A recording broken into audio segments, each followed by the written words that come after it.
Sir আপনাদের fried rice. ওকে ঠিক আছে। বর্ষা বাবুরে খাও, আমি একটু অষ্টম থেকে আসি। আচ্ছা যাও বাবা, নাও খাও।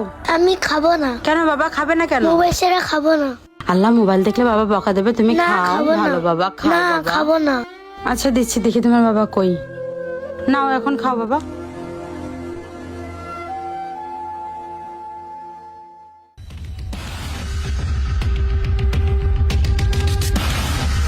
বর্ষা, তোমার কতদিন বলছি যে বাচ্চারা মোবাইল দিবা না?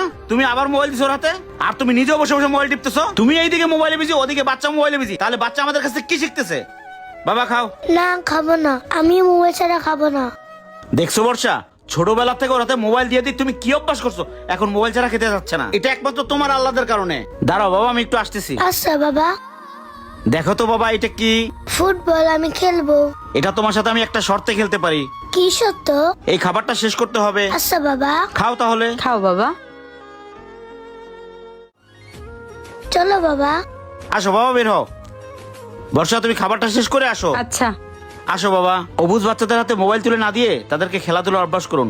এখন হাতে মোবাইল দিয়ে খাওয়াচ্ছেন, একটা সময় গেম খেলা শিখবে, তখন আর তাদের পড়ালেখায় মন বসবে না। যেহেতু বাচ্চাটি আপনার, ওর ভবিষ্যৎ আপনার হাতে। ভিডিওটি ভালো লাগলে লাইক কমেন্ট সাথে পাশে থাকবেন। ধন্যবাদ। দেখছো বর্ষা, আমাদের বাচ্চা কত সুন্দর খেলতেছে। তাই পড়ালেখার পাশাপাশি খেলাধুলার অভ্যাস করো।